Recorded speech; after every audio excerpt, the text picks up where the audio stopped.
Hello guys, मेरा नाम अक्षांश है। I am from MAPISM from JNU. I will try to be bilingual in this session, as I think people from every part of our country are in this session. Can you please? Actually, my English is not well, so I will try to speak more in Hindi, but I will try to be bilingual. ये मतलब मैं ये पूछना चाहता हूँ, क्या आप लोगों में से कोई ऐसा है जिसे हिंदी समझने में दिक्कत होती हो?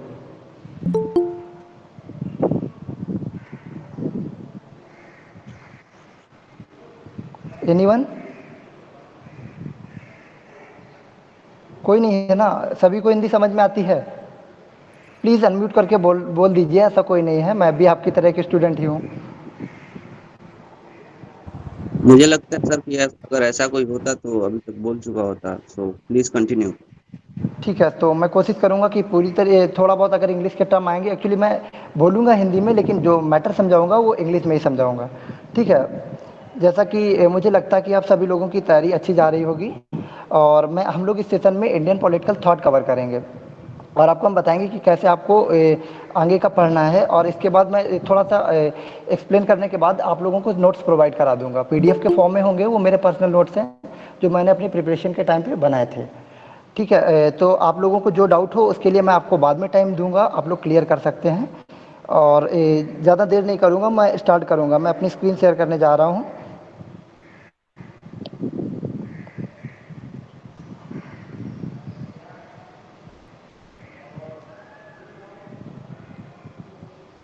दिख रही है मेरी स्क्रीन सभी लोग को? नौशाद, मेरी स्क्रीन दिख रही है? यस। Yes sir. ठीक है, ठीक है। फर्स्ट ऑफ ऑल, पहली बात तो आप लोग सर या भैया मत बोलिएगा, मैं भी आप लोगों की तरह एक स्टूडेंट हूँ, तो आप लोग मुझे भी अक्षांश बुला सकते हैं। ठीक है? तो सर व भैया मत बोलिएगा प्लीज़। ठीक है? तो सबसे पहले देखना इंडियन पॉलिटिकल थॉट में हमें क्या क्या कवर करना है। और एक minute, wait minute.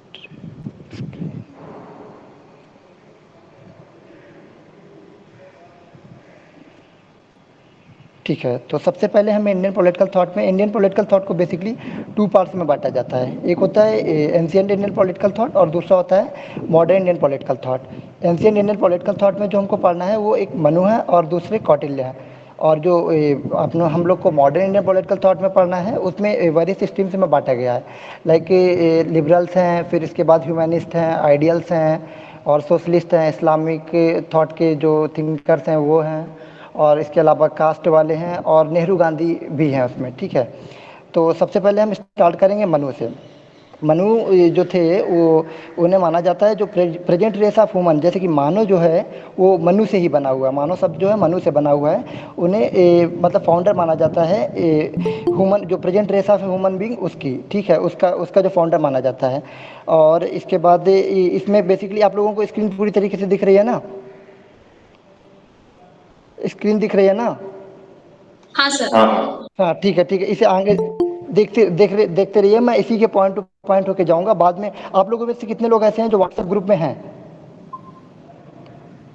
WhatsApp group में हम लोग के कितने लोग ऐसे हैं जो व्हाट्सएप ग्रुप में हैं? कोई ऐसा तो नहीं जो व्हाट्सएप ग्रुप में ना हो? सभी हैं? ठीक है, कोई बोल नहीं रहा, मुझे लग रहा सभी हैं। तो फिर जो मैं अपने सारे जो नोट्स हैं, नोट्स की PDF है, मैं व्हाट्सएप ग्रुप में ही भेज दूंगा, वहीं से आप लोग ले लीजिएगा। ठीक है? तो आगे मैं बढ़ूँगा तो इसमें बताऊँगा कि जो मनु की जो बर्थ डेट है उसको लेकर कोई कंसेंसस नहीं है। ठीक है? लेकिन जो हॉकिंस कैम्ब्रिज यूनिवर्सिटी के मतलब कि वो लोग हैं, उन्होंने बताया है कि ये जो मनु है वो जो क्रिश्चियन एरा था उसके बिगिनिंग में या उसके पहले उनका जन्म हुआ था। उनका जो समय हुआ करता था उसके बिगिनिंग में या उसके पहले का हुआ करता था। और जो मनु है वो जो चीफ एक्सपोनेंट हैं, वो धर्मशास्त्र नाम का एक ग्रंथ है, वो मनु का है।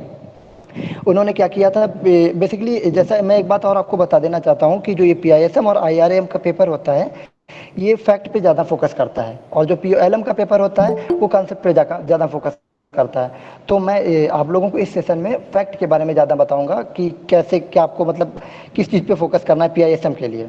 ठीक है? तो उस पर मतलब फोकस ऐसे करना है, जैसे कि इसमें दिया है कि मनु ने जो सोसाइटी था उसे 4 वर्णों में बांटा था, ब्राह्मण, क्षत्रिय, वैश्य और शूद्र में। ठीक है? जो कि हम मॉडर्न डे में एक चीज़ हम देखते हैं कि आज के लोग जो हैं वो आज की सोसाइटी में जो दबे कुचले वर्ग के लोग हैं, इसी वजह से कभी कभी आप लोग सोचते होंगे कि आवाज़ उठती रहती है, वो लोग मनुवाद मनुवाद करके कहा करते हैं, तो वो इसी को लेकर कहा करते हैं, क्योंकि जो मनु ने अपने उसमें मनुस्मृति में जो बांटा था सोसाइटी को, वो 4 में बांटा था, ब्राह्मण थे, क्षत्रिय थे और वैश्य और शूद्र थे। ठीक है, इसके बाद मनु जो थे उन्होंने 3 गुण के बारे में बताया था कि जो ह्यूमन बींग होते हैं उनमें बेसिकली 3 प्रॉपर्टीज पाई जाती हैं। एक सत्य होता है, रज होता है और तम होता है। सत्य जो होता है हाईएस्ट वर्च्यू होता है, रज जो होता है वो मिडिल लेवल का वर्च्यू होता है और तम जो होता है वो लोवेस्ट लेवल का वर्च्यू होता है। तो ये जैसे ये पूछा जा सकता है कि कितने गुणाज में बांटा है या कितने वर्ण में बांटा है, कौन सा वर्ण नहीं है, कौन सा वर्ण है, या कौन सा गुण का हाईएस्ट है, कौन सा लोवेस्ट है, या जो हाईएस्ट है वो किस लेवल पे आपको ले जाता है कि एक पर जैसे इसमें सत्य लिखा है कि वो सत्य जो है एक पर्सन को वो काल्म, काइंड, अलर्ट और थॉटफुल बना देता है, इस तरीके से। फिर इसके बाद उन्होंने आगे बात की है कि आश्रम होते लाइफ को 4 पार्ट में बांटा है। सबसे पहला जो था वो है आपका ब्रह्मचर्य, 0 से 25 वर्ष की एज जो होती है वो ब्रह्मचर्य में आती है। उसमें एजुकेशन, ट्रेनिंग वगैरह मतलब कि कैरेक्टर बिल्डिंग ये सब होता है ब्रह्मचर्य में, 0 से 25 वर्ष। दूसरा जो है वो 25 से 50 वर्ष तक, उसमें मैरिज और फैमिली ऑब्लिगेशंस होते हैं। तीसरा वानप्रस्थ 50 से 75 वर्ष, उसमें डिटैचमेंट होता है, वर्ल्ड से अलगाव हो जाना। और चौथा जो था वो संन्यास होता है, वो 75 से 100 वर्ष, मतलब पूरी दुनिया एक मतलब स्पिरिचुअल हो जाता है आदमी, पूरा मतलब भक्ति में एक तरीके से हो जाता है, वो छोड़ देता है पूरी दुनिया से, कोई लेना ही देना नहीं। ये बेसिकली वानप्रस्थ और संन्यास में यही अंतर है। वानप्रस्थ में वर्ल्ड से थोड़ा सा अलग होता है, लेकिन ये जो संन्यास है इसमें पूरी तरीके से उसे भक्ति में हो जाता है, स्पिरिचुअल हो जाता है। आगे इसमें बताया है कि ये जो आश्रम वाला सिस्टम था ये अभी तक बिल्कुल मतलब अभी तक के मिले रिकॉर्ड के अनुसार क्लियर नहीं है कि ये जो है एक सभी वर्ण पर और सभी जाति पर लागू होता था या नहीं लागू होता था। ठीक है, और आगे फिर उन्होंने सोर्सेज ऑफ लॉ बताए थे कि जो लॉ होता है इसका सोर्सेज कहाँ से, मतलब कहाँ से लॉ के सोर्सेज थे। तो जो मनु ने थे वो 4 सोर्सेज ऑफ लॉ बताए थे। पहला श्रुति था, दूसरा स्मृति था, तीसरा कस्टम था और चौथा जो था वो डिक्टेट से थे, गुड कंसाइंस के। ठीक है, आगे चल के डिवाइन ऑरिजिन जो थ्योरी हुई है वेस्ट में, और उसका जो इंडियन वर्जन मिलता है वो मनु ने दिया है, divine origin of kinship theory. ठीक है, बेसिकली डिफरेंस दोनों में क्या है? कोई अनम्यूट है क्या? हाँ, दोस्त आप थोड़ा थोड़ा धीरे पढ़ा सकते हैं, मैं कुछ मिस कर रहा हूँ। आई एम रियली सॉरी आपको इंटरप्ट कर रहा हूँ। ओके, ठीक है, ठीक है। आगे मैं बता रहा हूँ अर्ली एक्सपोनेंट जो अपने इंडिया में डिवाइन ऑरिजिन किनशिप थ्योरी की जो divine origin of kinship theory था, वो इंडिया का जो वर्जन था वो मनु ने दिया था। एक वेस्ट में भी डिवाइन ऑरिजिन थ्योरी आपने पढ़ी होगी, लेकिन दोनों में थोड़ा सा अंतर होता था। अंतर क्या होता था कि जो वेस्टर्न वाली जो थ्योरी थी वो ये कहती थी कि जो किंग होता है वो उसका जो गॉड का रिप्रेजेंटेटिव होता है अर्थ पे। और जो इस इंडिया वाली जो थ्योरी थी यानी कि जो मनु ने दी थी, वो मनु ने इस थ्योरी में बताया कि जो पृथ्वी पर सारा कुछ अच्छा नहीं चल रहा है, इसलिए राजा को भगवान ने भेजा है और वो सब कुछ सही करेगा। ठीक है, आगे जो था इसमें ये था कि मनुस्मृति के अनुसार जो लोग होते थे वो अपनी जो वेल्थ था उसका 1/6 पार्ट जो थे वो किंग जो राजा होता था उसे टैक्स के रूप में पे करते थे। ठीक है, और आगे इसमें है, हाँ अब मैं स्टार्ट कर रहा हूँ। ये मनु का इतना था। ठीक है, इसकी पीडीएफ मैं आप लोगों को ग्रुप में शेयर कर दूंगा, आप लोग वहाँ से ले लीजिएगा। यहाँ से फिर कौटिल्य शुरू हो रहा है। ठीक है, कौटिल्य जो दूसरे थिंकर हमें पढ़ने हैं इंडियन पॉलिटिकल थॉट में, वो कौटिल्य हैं। कौटिल्य के फादर का नाम चाणक्य था। बेसिकली कौटिल्य की कहानी बहुत इंटरेस्टिंग है। जब इनका जन्म हुआ था तो इनका चेहरा थोड़ा सा उभरा हुआ था। इनके पिता जो थे वो स्टार्ट में ब्राह्मण थे, लेकिन बाद में उन्होंने जैन धर्म और मतलब अडॉप्ट कर लिया था। तो जैन धर्म में ये बताया गया था, इनके जैन धर्म के जो ग्रंथ मतलब ऋषि मुनियों थे उन्होंने ये बताया था कि जो कौटिल्य है ये मतलब बड़े होकर के किसी साम्राज्य पे राज करेंगे। लेकिन इनके पिता जो थे वो नहीं चाहते थे कि ऐसा होना चाहिए, वो इस बात को सपोर्ट नहीं करते थे कि मेरा पुत्र जो है राजा बने, क्योंकि वो चाहते थे उसमें प्लीजर हो जाता है, उस टाइप की कहानी, मतलब वो नहीं चाहते थे कुल मिला के। तो उन्होंने क्या किया था कि इनके जो दांत थे वो तोड़वा दिए थे, उभरे हुए जो बत्तीसी थी उसे तोड़वा दिए थे। फिर कौटिल्य जो थे उन्होंने पुरुषार्थ के बारे में बताया था। तो पुरुषार्थ क्या होता है? जो प्रिंसिपल ऑब्जेक्ट होता है ह्यूमन लाइफ का उसे पुरुषार्थ कहते हैं। ठीक है। पुरुषार्थ में इन्होंने बताया है धर्म के बारे में, अर्थ के बारे में, जो क्या क्या 4 पुरुषार्थ क्या होते हैं। एक होता है धर्म, एक अर्थ, एक काम और एक मोक्ष। ठीक है, तो इन्होंने ये बताया, ये पूछा जा सकता है लाइक जो पुरुषार्थ थे वो 4 पुरुषार्थ कौन कौन से थे, तो यही आएगा, धर्म होगा, अर्थ होगा, काम और मोक्ष। ठीक है, इसके बाद आगे दिखाएंगे आपको कि कौटिल्य जो थे वो मल्टी टैलेंटेड थे। वो एक टीचर भी थे, एक ज्यूरिस्ट भी थे, एक फिलोसफर भी थे, इकोनॉमिस्ट भी थे और रॉयल एडवाइजर भी थे। Hello hello. हाँ बोलिए बोलिए। सर थोड़ा सा स्लो, अगर आप थोड़ा सा स्लो हो तो सर। ठीक है ठीक है, अगर आप कहीं कोई पॉइंट मिस कर जाया करें तो बता दिया करें। ठीक है ठीक है, और बाकी ये पीडीएफ आपके पास मौजूद होगी, थोड़ी देर में सेशन जैसे ही ओवर होगा मैं आपको भेज दूंगा। ठीक है, तो इसके बाद कौटिल्य के जो अदर नेम थे वो कौटिल्य तो एक इनका नाम था ही, साथ में चाणक्य और विष्णुगुप्त के नाम से भी इन्हें जाना जाता है। और इनकी जो एक फेमस बुक है वो अर्थशास्त्र है। और ऐसा माना जाता है कि इंडिया में जो पॉलिटिकल साइंस की फील्ड है उसके पायोनियर हैं ये कौटिल्य जो हैं, और इकोनॉमिक्स की भी पायोनियर कौटिल्य को ही माना जाता है। ठीक है, और मॉडर्न एम्पायर जो था उसके फाउंडेशन में कौटिल्य का बहुत ही इंपॉर्टेंट रोल था, और वो चंद्रगुप्त मौर्य जो थे उनके मेंटर भी थे। ठीक है, ठीक है, ये जैसा कि मैं पहले आपको बता चुका हूँ कि कौटिल्य से पहले जो पॉलिटिकल साइंस का नॉलेज था वो चित्रा चित्रा सा पड़ा हुआ था, मतलब कि कंसोलिडेटेड नहीं था। कौटिल्य आया और इन्होंने इसके नॉलेज को, मतलब कि जितना भी पॉलिटिकल साइंस था उसे कंसोलिडेट कर दिया। ये काम और मोक्ष लिखा हुआ है, एक्चुअली ये पीछे के पेज में मैंने ये देखो पुरुषार्थ, धर्म और अर्थ समझाए थे, इसके बाद के जो काम और मोक्ष है वो यहाँ पर लिखे हुए हैं। ठीक है, और इसके बाद दंड नीति क्या होती है। दंड नीति ये होता है कि जो राजा होता है वो जो सोसाइटी में जो शरारती तत्व होते हैं उन्हें कंट्रोल में रखने के लिए फोर्स का यूज कर सकता है। तो मतलब कि सोसाइटी में जो डिसिप्लिन या अनुशासन बनाने के लिए राजा नीति अपनाता है उसी को दंड नीति कहा जाता है। ठीक है, और फिर पर्पस बताए गए हैं। दंड नीति के 4 पर्पस होते हैं, मतलब कि ये पूछे जा सकते हैं, पेपर में आ सकता है कि कौन सा दंड नीति का पर्पस नहीं है, तो आप लोगों को पूछा जा सकता है। जैसे राजा की सोच क्या होनी चाहिए कि जो उसके पास नहीं, एक्विजिशन ऑफ अनएक्वायर्ड, सबसे पहला कि जो उसके पास नहीं है उसे वो एक्वायर करे। ठीक है, फिर प्रिजर्वेशन ऑफ एक्वायर्ड, जो उसके पास आ चुका है उसे संरक्षित करे। फिर संरक्षण करें, ऑगमेंटेशन ऑफ प्रिजर्व और फेयर डिस्ट्रीब्यूशन ऑफ ऑगमेंटेड, मतलब कि जो ऑगमेंटेड मतलब सब जो उसके पास आ चुका है उसे पूरी तरीके से अच्छे से फेयर डिस्ट्रीब्यूशन भी होना चाहिए। तो ये 4 पर्पस है दंड नीति के। आगे जो था उसका सोसाइटी, एक इंपॉर्टेंट पॉइंट है कि जो कौटिल्य थे उनकी जो सोसाइटी थी वो पैटर्नल थी। ये ध्यान देने योग्य बात है, इसमें पूछा जा सकता है कि कौटिल्य की जो सोसाइटी थी वो पैट्रियार्चल थी, मतलब कि पितृसत्तात्मक थी। फिर आगे उनका ये भी कहना था कि स्टेट जो है वो ऐसा होना चाहिए जो ह्यूमन बीइंग का प्रत्येक एस्पेक्ट, मतलब लाइफ का जो प्रत्येक एस्पेक्ट है उसे मतलब उस पर पूरा कंट्रोल होना चाहिए स्टेट का, मतलब मोनार्की। इसके बाद वो ये भी कहते थे कि जो बेस्ट इंस्टीट्यूशन है वो मोनार्की होना चाहिए। ठीक है, आगे ऑरिजिन ऑफ स्टेट, मतलब कौटिल्य फिर ये बताते हैं कि स्टेट का ऑरिजिन कैसे हुआ। तो ये बताते हैं कि प्राचीन काल में, यानी कि ओल्ड टाइम में क्या ऐसा था, एक ऐसा सिस्टम था, मात्स्य न्याय का सिस्टम था। मात्स्य न्याय क्या होता है, जैसे मछलियाँ होती हैं तालाब में, ये छोटी मछली को प्रत्येक बड़ी मछली खाने को मतलब घूमती रहती है, तो यही सिस्टम था। मतलब पीस नहीं थी कतई भी, बड़ा बस जो आदमी होता था, जो रिच आदमी होता था, वो छोटे वाले को खाने को मतलब घुमा करता था, मतलब खाने पीने को, मतलब ये सोचता था कि ये रहे ही ना। तो ये सिस्टम हुआ था। जब लोग इस सिस्टम से पूरी तरीके से ऊब गए, परेशान हो गए, तो उन्होंने विवस्वान के पुत्र जो मनु थे, तो उन्हें मनु को अपना राजा डिक्लेयर किया। इसके बदले में अब राजा बनेगा तो कुछ ना कुछ तो लेगा। जैसा कि मैं पीछे भी बता चुका इस बात में कि मनु वाले में भी मैंने बताया था कि जब वो राजा बनेंगे तो राजा को वो लोग देते थे कि 1/6 उनके फूड ग्रेन का, जो 1/6 पार्ट होता था, फूड ग्रेन जो वो अपने कृषि से मतलब कि उपजाते थे, उसका 1/6 पार्ट जो थे वो देते थे उसे, और 1/10 पार्ट जो देते थे वो अपनी वेल्थ का या अदर गुड्स का, जैसे सोना चांदी वगैरह जो था उसका 1/10 पार्ट वो मतलब कि राजा को एक टैक्स के रूप में पे करते थे। ठीक है, और इसके बाद इन्होंने 8 कैलेमिटीज़ के बारे में बताया गया था, जिससे कि राजा को अपनी जो प्रजा है उसको, उस मतलब राजा को अपने प्रजा की रक्षा जो है ये 8 कैलेमिटीज से करनी चाहिए।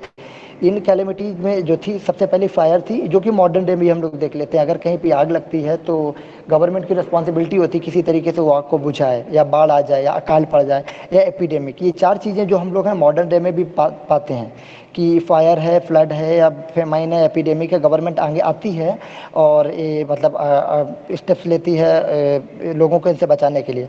और आगे की 4 थोड़ा सा फनी है कि रैट से भी इनका कहना था लोगों को बचाना चाहिए, स्नैक, टाइगर और इविल स्पिरिट्स। इविल स्पिरिट्स भी ठीक है, मतलब कि सोसाइटी में शरारती तत्व, तो इस टाइप से मतलब कि लोगों को बचाना चाहिए। टाइगर भी ठीक है, लेकिन ये रैट थोड़ा सा फनी बन जाता है।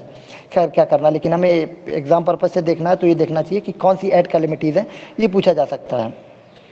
आगे था कि राजा को और क्या फंक्शन करने चाहिए, तो और फंक्शन में राजा का आता है कि अपनी जो स्टेट है उसका उसे डिफेंड करना चाहिए एक्सटर्नल एनिमीज से। ये हम मॉडर्न डे में भी देखते हैं कि कोई भी देश होता है अपने बगल वाले जो शत्रु होते हैं, लाइक पाकिस्तान को भारत से खतरा रहता है और भारत को पाकिस्तान और चाइना सभी से रहता है, जो अगल बगल के देश हैं, वो वही चीज़ है। दूसरा है लॉ एंड ऑर्डर, मतलब कि कंट्री में जो स्टेट में है लॉ एंड ऑर्डर वो मेंटेन रहना चाहिए। तीसरा है protection of subject from law and, यहाँ पर कोई मिस्टेक हुई है, प्रोटेक्शन ऑफ सब्जेक्ट यहाँ पे शायद इविल गुड्स मतलब इविल लोगों से होगा, कि लोगों को जो एविल लोग हैं उनसे अपने सब्जेक्ट्स की रक्षा करना। ठीक है, ये गलती से लॉ एंड ऑर्डर लिख गया है। फिर इसके बाद इन्होंने 7 ऑर्गन थ्योरी भी बताई है। इसमें 7 ऑर्गन थ्योरी में इन्होंने बताया कि किसको किस चीज़ से, लाइक इन्होंने बताया कि ये जो स्टेट है वो एक वो उसकी तरह है, मतलब कि एक और ऑर्गेनिक बॉडी की तरह है, जिसमें कि फिर इन्होंने सबकी कंपैरिजन की है। जैसे कि जो स्वामी होता है, वो स्वामी बोले तो किंग जो होता है वो हेड की तरह है उसका, जो मिनिस्टर्स जो होते हैं वो आई की तरह हैं। मतलब ये अपने फेस पे फोकस करिए कि हमारा जो हेड है सबसे ज़्यादा दिमाग इसी में होता है। तो ये जो किंग जो था इसी वजह से इसे हेड कहा गया था। मिनिस्टर्स जो होते हैं, फिर दूसरा आई होता है, अगर हमारी आई ना हो तो हम इसे नहीं देख सकते पूरी दुनिया को, तो मिनिस्टर्स जो होते हैं देखभाल करते हैं, इसलिए मिनिस्टर्स को आई। फिर इसके बाद फ्रेंड जो होते हैं वो ईयर की तरह होते हैं, और जो कोष जो खजाना होता है ट्रीजर, वो माउथ की तरह होता है। फिर सेना जो होती है आर्मी जो, वो ब्रेन की तरह होती है। इसके बाद जो फोर्ट यानी दुर्ग जो होता है, फोर्ट जो होता है वो आर्म्स की तरह होते हैं। और पूरे जनपद जो पॉपुलेशन जिसे बोलते हैं टेरिटरी, वो लेग की तरह होती है। ठीक है, आगे फिर इसमें जो डिप्लोमेसी और स्टेट क्राफ्ट के बारे में जो ये कौटिल्य के व्यू हैं। सर एक डाउट था। एग्जैक्टली बोलिए। हाँ तो आई एम रियली सॉरी। जैसे इन्होंने सेना को ब्रेन से इक्वेट किया है, लेकिन ऊपर जो स्वामी है वो ऑलरेडी उसको हेड से रिलेट किया गया है, तो क्या हाँ हम श्योर हैं कि ये सही है कि ऐसे देखिए, मतलब जैसे हेड और ब्रेन में क्या आप कभी आपने सोचा है कि मन क्या होता है और दिमाग क्या होता है? एक एक बेसिकली ये होता है कि एक मतलब फिजिकली एग्जिस्ट करता है, मन जो है वो बेसिक फिजिकली एग्जिस्ट नहीं करता है, ठीक है, और जो हेड जो है वो फिजिकली एग्जिस्ट करता है, राइट। तो ये वही यहाँ पे डिफरेंस आ रहा है। हेड जो है वो मतलब कि वो है ओके। हाँ वो फिजिकली एग्जिस्ट करता है, लेकिन नहीं मतलब वैसे जैसे हाँ जैसे जब हम वेदों में देखते हैं तो उसमें जो जब क्षत्रियो को कहा गया है तो उसको मतलब इसी के लिए कहा गया कि वो मतलब सारे जो वॉरफेयर है, लड़ाई है, जंग है, उसमें जाएंगे और उनको जो भुजाएं हैं, जो आर्म्स है, उनके साथ इक्वेट किया गया है। तो हाँ हम हाँ श्योर हैं कि इसे सेना सेना मतलब आर्म्स नहीं है, वो ब्रेन है। नहीं, देखो इसमें आर्मी को ब्रेन से कंपेयर किया गया है, ठीक है। और ये मतलब ओल्ड टाइम में क्या रहता था कि आर्मी जो होती थी ये क्षत्रियों का काम होता था, ठीक है। लेकिन ये जब जब ये कौटिल्य जो लिख रहे थे ये क्रिश्चियन मतलब कि बीसी में लिख रहे थे, बीसी के टाइम में, ठीक है। तो उस समय ऐसी सोसाइटी मतलब कि ब्राह्मण क्षत्रिय वैश्य शूद्र वाला सिस्टम था, तो और ये जो क्षत्रिय होते थे वो लड़ने जाते थे। अब इसका इससे कनेक्शन क्या है, मैं ये आम मतलब कि जो आर्मी का ब्रेन से कनेक्शन क्या है, मैं ये तो कौटिल्य ही जाने कि उन्होंने क्यों आर्मी को ब्रेन से कंपेयर किया, ठीक है। मैं जितना बता सकता हूँ बता रहा हूँ। Okay, thank you. Okay, welcome. आगे फिर डिप्लोमेसी, मतलब कि ये दिया गया कि किंग को कैसा होना चाहिए।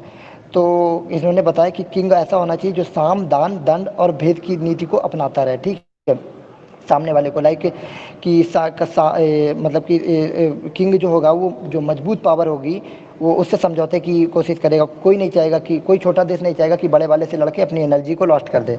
दान जो होता है मतलब कि गिफ्ट व्यवहार, मतलब कि जैसे कि अभी हमारे में इंडिया में देखेंगे वैक्सीन डिप्लोमेसी हुई थी, तो वो उसे हम दान के पर्पज से देख सकते हैं कि हमने वैक्सीन लोगों को दी, इससे हमारा मतलब कि बॉन्डिंग मजबूत होगी। दंड जो होता है क्या कि एकदम से काउंटर कर देना, छोटी सी मतलब कि ये दान जो है, ये दंड जो है हमेशा छोटी कंट्री पे अप्लाई होता है कि क्योंकि कोई भी छोटी कंट्री बड़ी पे अटैक नहीं कर सकती। और भेद जो है ये जो दुश्मन अपने जो विरोधी कंट्री है उसके आपस में उसके लोगों में फूट डाल देना। तो ये 4 पॉलिसी मतलब जो एक किंग को अपनानी चाहिए वो बताई गई हैं। फिर आगे जो था मतलब कि जो रूलर होता है, ये प्रिंस को इग्नोर कर दीजिएगा। ये तो मैकियावेली ने कहा था कि प्रिंस को कुत्ता और लोमड़ी वाला सिस्टम, वो दूसरा बात है, लेकिन उसे छोड़ दीजिएगा। ये 20 क्वालिटीज जो ह्यूमन बीइंग है, कौटिल्य ने कहा है कि ह्यूमन बीइंग को 20 क्वालिटीज जो है एनिमल से लेनी चाहिए, ठीक है। और एक उनमें से ये बताया कि कौन सी कितनी क्वालिटी किससे लेनी है। 4 कॉक से लेनी है, 5 क्रो से लेनी है, 6 डॉग से लेनी है, 3 डंकी से लेनी है, और 1 लायन 1 क्रेन से लेनी है। और इसका डिटेल कौन सी मतलब कि कैरेक्टरिस्टिक उसे मतलब कि कौन सा गुण जो है किससे लेना है, ये ओपी गावा की बुक जहाँ तक सबके पास होगी, अगर नहीं होगी तो इसका मैं कटिंग करके मतलब स्क्रीनशॉट लेके या फोटो खींच के आपको ग्रुप में दे दूंगा कि कौन सी कैरेक्टरिस्टिक किससे लेने को कह रहा है, ठीक है। इसके बाद मंडल थ्योरी के बारे में बताया गया है, ये कौटिल्य ने दी थी। तो इसमें एक विजिगिसु किंग होता है। विजिगिसु किंग क्या होता है, बेसिकली ये विक्ट्री सीकिंग किंग होता है और ये एक्सपेंशनिस्ट किंग होता है। ये चाहता रहता है कि हमारी टेरिटरी बढ़ता रहे, विजिगिसु का मतलब यही होता है। तो इसकी जो जैसे इंडिया और पाकिस्तान है, पाकिस्तान हमारे बगल में है और वो हमारा दुश्मन है। तो ऐसा माना जाता है, इन्होंने अपनी थ्योरी में बताया है कि जो एक कंट्री के बगल में जो दूसरी कंट्री स्थित होगी वो उसकी नेचुरल एनिमी होगी, और जो उसके बगल में तीसरी कंट्री स्थित होगी, जैसा कि इसमें आप लोग समझ सकते हैं कि वीएस है, वीएस के बगल में अरी लिखा है, अरी मतलब एनिमी है। फिर तीसरी जो कंट्री है बगल में स्थित है वो हो जाएगी मित्र, क्योंकि दुश्मन का दुश्मन हमारा मित्र होगा, ये इन्होंने बताया मंडल थ्योरी में। फिर चौथे नंबर पे इन्होंने बताया अरिमित्र, फिर वही आ जाता है। फिर मित्र का बगल वाला जो होगा वो उसका दुश्मन होगा, यानी कि वो हमारे दुश्मन का फ्रेंड होगा। समझ रहे हैं ना आप लोग? समझ आ रहा है ये चीज़? ये थोड़ा सा मतलब कि वैसा है, समझ आ रहा है ना? जी सर, जी सर। ओके। फिर यही चीज़ बताया गया कि इसमें कौन क्या होता है। तो ये एक मंडल टाइप का होता है, उसमें कुछ स्टेट होते हैं, और बेसिकली ये शायद स्टेट की संख्या मतलब कि जो नंबर भी है वो भी फिक्स है, शायद 12 स्टेट होते हैं एक मंडल में कौटिल्य के अकॉर्डिंग, ठीक है। तो ये मंडल थ्योरी हो गई आपकी। ये इतना आपका एंशियंट इंडियन पॉलिटिकल थॉट का पोर्शन था। अब हम मूव करेंगे मॉडर्न इंडियन पॉलिटिकल थॉट की ओर।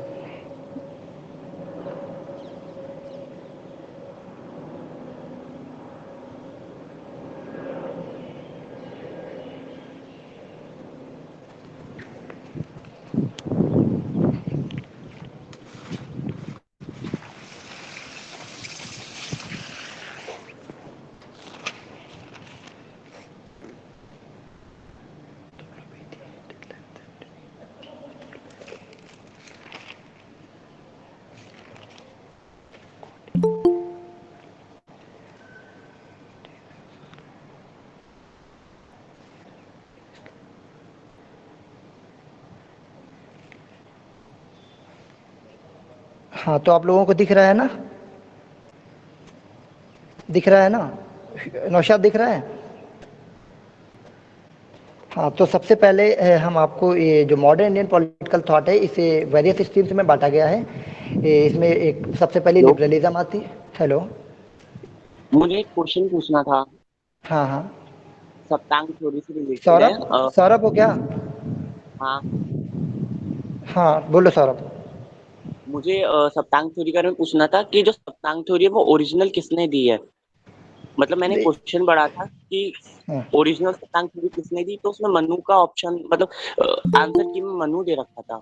मनु ही होगा उसका। और इन्होंने ओपी गावा को ढंग से पढ़ना, उसमें दिया हुआ है कि जो इन्होंने दिया है इसे मॉडिफाई करके दिया है कौटिल्य ने, और बेसिकली जो ओरिजिन थ्योरी थी वो मनु ने ही दी है, ठीक है। ओके, अगर ठीक। एक ऑप्शन में केवल कौटिल्य हो या केवल मनु हो तो उसके साथ जाइए, अगर दोनों हो तो मनु के साथ जाइएगा, ठीक है। ठीक है।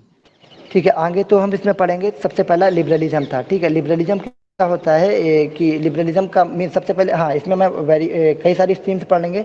पहली जो है वो लिबरलिज्म होगा, फिर आइडियलिज्म होगा, ह्यूमनिज्म होगा, फिर इस्लामिक थॉट पढ़ेंगे, सोशलिस्ट स्ट्रीम पढ़ेंगे, फिर फेमिनिस्ट पढ़ेंगे, और इसके बाद जो क्रिटिक्स ऑफ कास्ट सिस्टम है, इसके बाद महात्मा गांधी और जवाहरलाल नेहरू, ठीक है।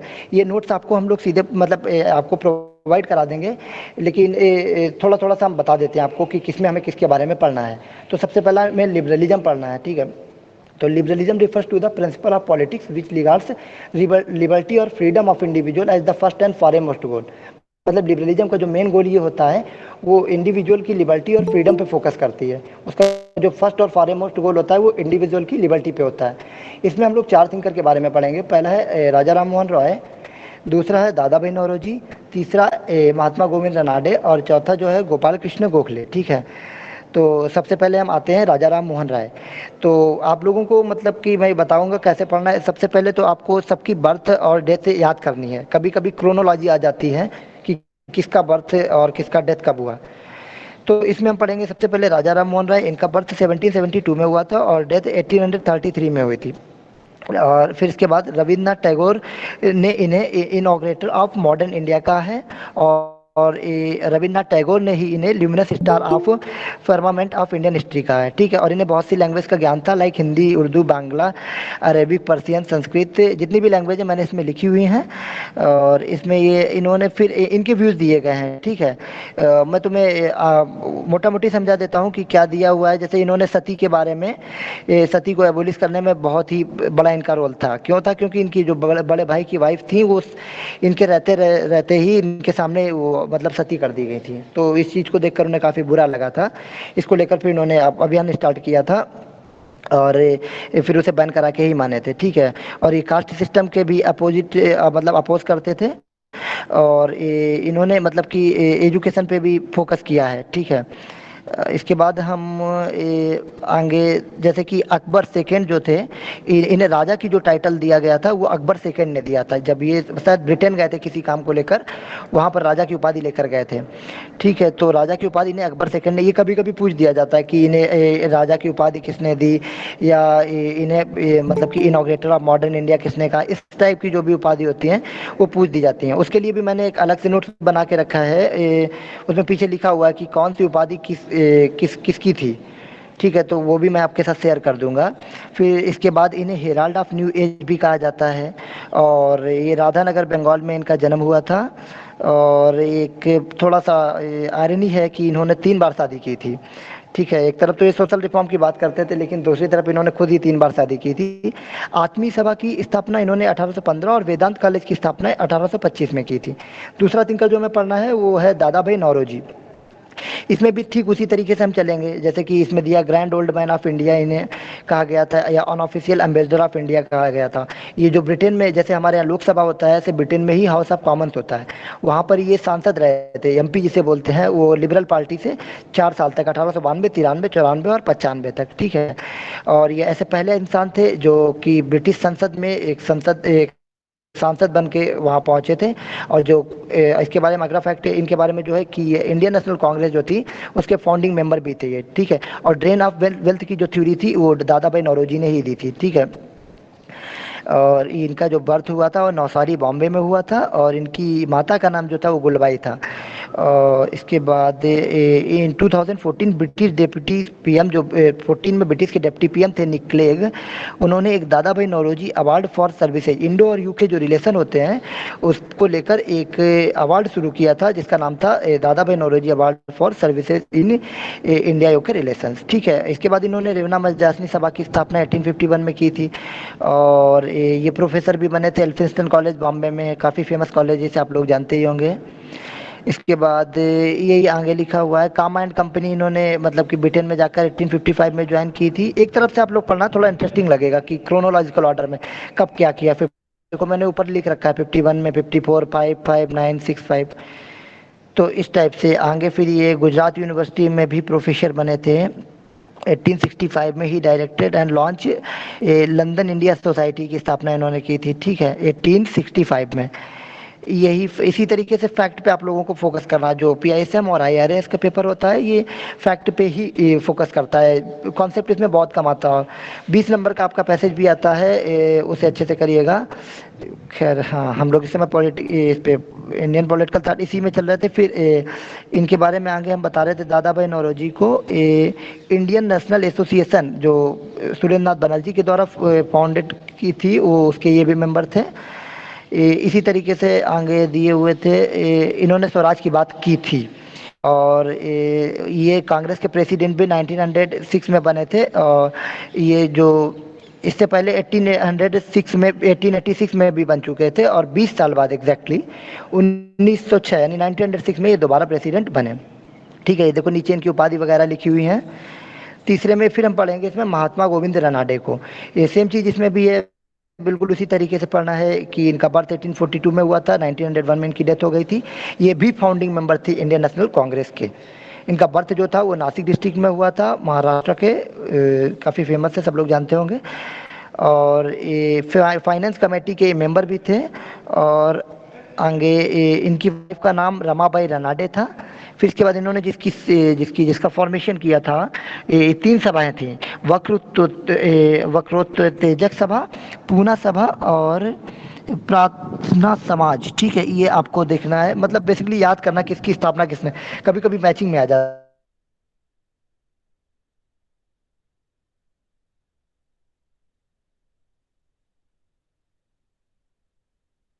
और इसके बाद इनके 3 नोबेल ऑब्जेक्टिव्स थे, ये पूछा जा सकता है कि क्या नोबेल ऑब्जेक्टिव्स थे, तो वो थे to equalize, to humanize and to spiritualize. ठीक है, इसके बाद ये भी लेक्चरर बने थे इकोनॉमिक्स के एल्फिस्टर कॉलेज में ही, और इन्हें इंडियन इकोनॉमिक्स का फादर कहा जाता है। ठीक है, पीछे मैंने कौटिल्य को पढ़ा था, उन्हें इकोनॉमिक्स का अग्रदूत कहा जाता है, इकोनॉमिक्स की स्टार्टिंग नाम उन्होंने दिया था, और इन्हें इंडियन इकोनॉमिक्स का फादर कहा जाता है। ठीक है, इसके बाद गोपाल कृष्ण गोखले, उन्होंने इन्हें पौरू कहा है।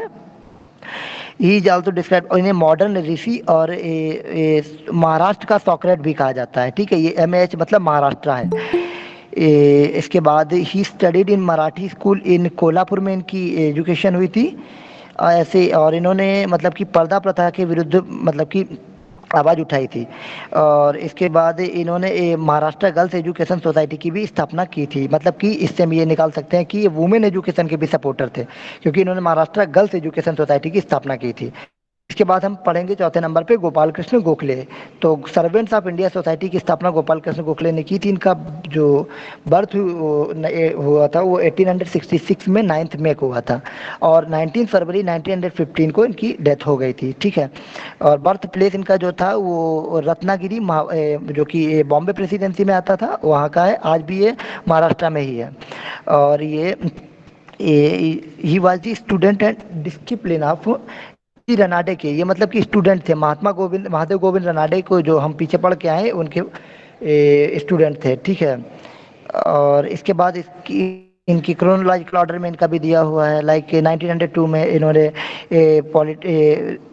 रिज़ाइन कर दिया था अपनी जॉब से, जो कि प्रोफेसर के रूप में कर रहे थे, और पॉलिटिक्स में ये एंटर किए थे 1902 में, और 1905 में ये प्रेसिडेंट बने थे। अभी हम पीछे पढ़े थे कि 1906 में प्रेसिडेंट बने थे MG रनाडे। मैंने बताया था कि 20 साल के अंतर पे वो 2 बार बने थे, 1886 और 1906 में, और ये 1905 में बने थे, मतलब 1 साल का अंतर है, इसे हम रिलेट करके देख सकते हैं वो। और इसके बाद इन्होंने स्वदेशी मूवमेंट का भी इन्होंने सपोर्ट किया था। इनकी भी 2 वाइफ थी, एक तो सावित्री बाई थी और दूसरी ऋषि बामा थे। ठीक है, और इनके बच्चे जो थे वो काशीबाई और गोदूबाई थे, और इनके पेरेंट्स का नाम जो था वो कृष्णराव गोखले और वालूबाई था। 1889 में ये जो इंडियन नेशनल कांग्रेस के मेंबर बने थे, पीछे मैंने पढ़ा है, प्रेसिडेंट फिर 1905 में बने थे। और जो पार्लियामेंट्री रिफॉर्म्स आया था उसमें इनका जो रोल था काफ़ी इम्पोर्टेंट था। ठीक है, और ये जो थे अगले पेज पे पढ़ेंगे, 1899 में वो बॉम्बे लेजिस्लेटिव काउंसिल में इलेक्ट किए गए थे, और he was elected to imperial council of governor general of India on, वो 20 दिसंबर 1901 को imperial council of the governor general of India में भी अपॉइंट किए गए थे। और वो एक इम्पॉर्टेंट पॉइंट यहाँ पे नीचे मिल रहा है कि वो डेमोक्रेसी के अगेंस्ट थे और इन लिबर्टी और राइट्स के सपोर्ट में थे। ठीक है, तो ये हमारा था अभी तक का लिबरल स्ट्रीम। अब हम आते हैं आइडियल स्ट्रीम पे। जो आइडियलिज्म है वो कहता है कि आइडिया या कॉन्शियसनेस जो है वो ही इसेंस ऑफ यूनिवर्स है। हीगल को आइडियलिज्म का जो प्रोपॉन्डर माना जाता है।